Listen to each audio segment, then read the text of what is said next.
Alors nous allons voir aujourd'hui, Bezrat Hashem, dans Daf Gimel Amud Bet, plusieurs enseignements de Rabbi Yehoshua ben Levi.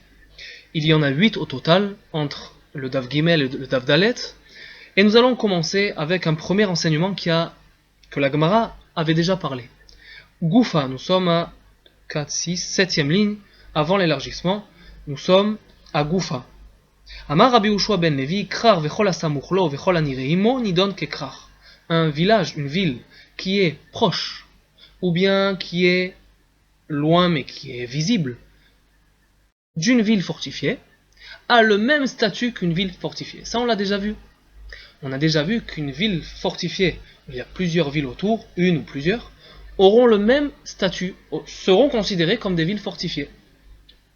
Dans quel cas ça nous intéresse? Par rapport à la date, bien sûr, la date de la Megillah, la lecture de la Megillah. Des villes qui normalement auraient dû être lues le 14 Adar, eh bien on va lire le 15 Adar. Pourquoi? Tout simplement parce qu'elles sont proches, soit loin mais visibles. Pour quelle raison? Les Farshim expliquent qu'à l'époque de la Megillah, pendant la guerre, les villes, les habitants des grandes villes pouvaient se réfugier dans les villes fortifiées. Si elles étaient proches, on pouvait les voir et on pouvait très facilement y accéder, s'y cacher. Donc c'est pour cette raison qu'ils auront les mêmes lois. On avait dit cet enseignement au Daf Bet Amud Bet, donc un Daf plus tôt, par rapport au passou qui se répète, Medina ou Mdina, Ir va Ir. Pourquoi cette répétition? Pour nous enseigner cette halakha, la halakha qu'on vient de voir. Et la Gemara tout de suite va donner quelques détails, va reprendre cet enseignement et va donner des détails. Amar Rabbi Yehoshua ben Levi, donc Krar vechol asamurlo vechol anireimo nidon kekrar.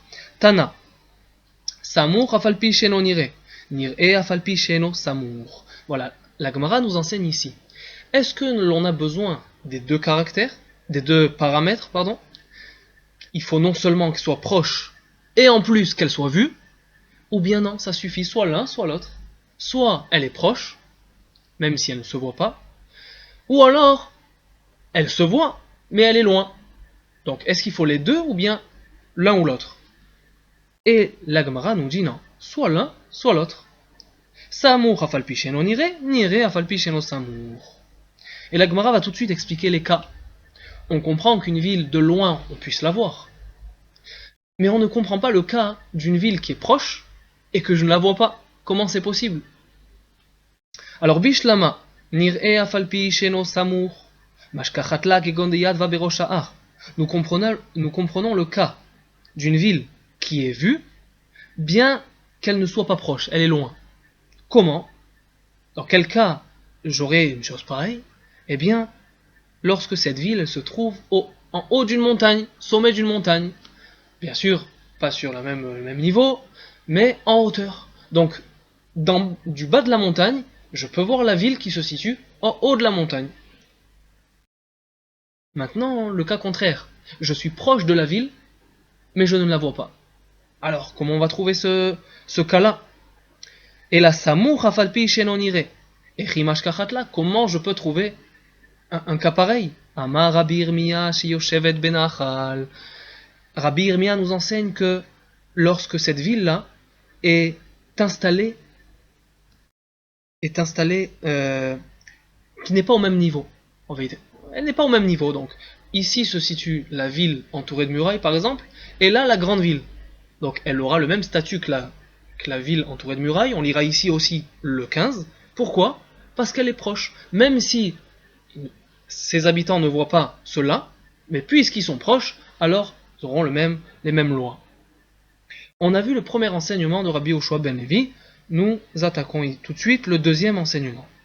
Amar Rabbi Yehoshua ben Levi, Krar sheyashav ulvasof ukaf nidon kikfar.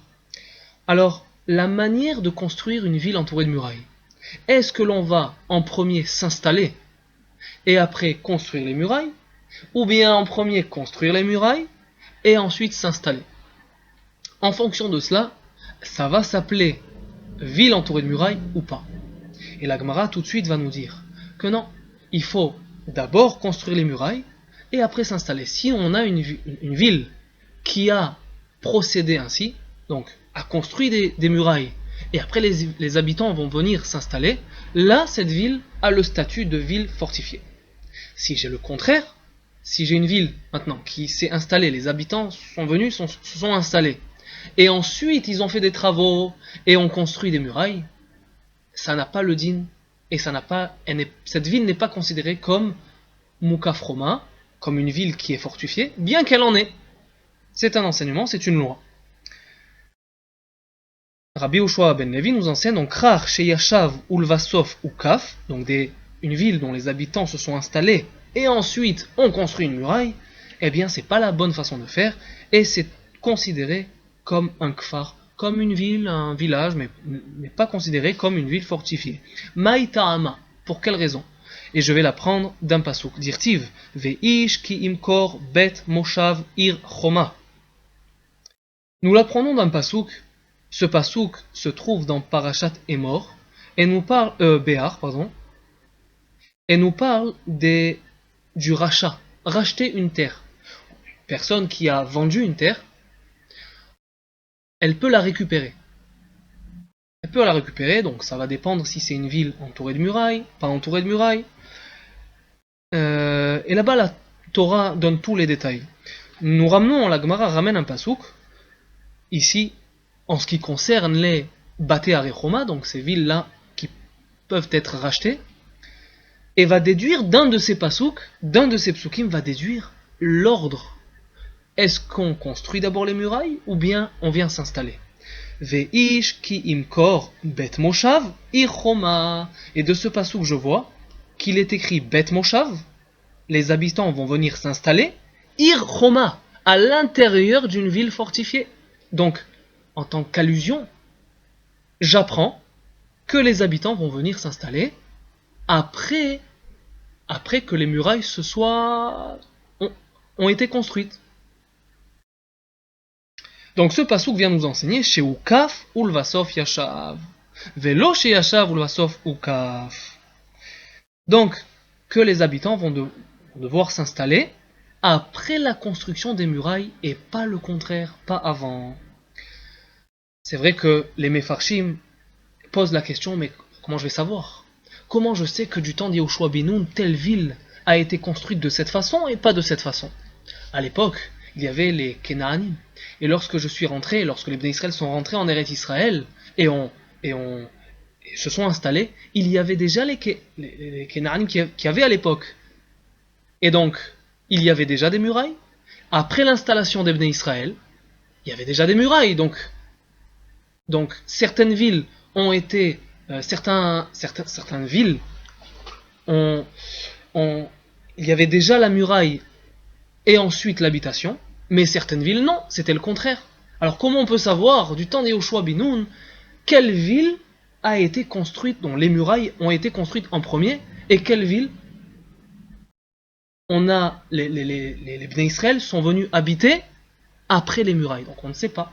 Mais Farshim répondent à cette question et nous disent que ce sont les Bnei Israël qui vont être considérés comme habités. Les Kénaanim ne sont pas considérés comme une habitation. Donc c'est tout simple, lorsque les Bnei Israël vont venir et vont s'installer, ils vont obligatoirement s'installer après la construction des murailles. Voilà pour aujourd'hui, et nous reprendrons ici vers Rabbi Yoshua ben Levi, le troisième enseignement de Rabbi Yoshua ben Levi.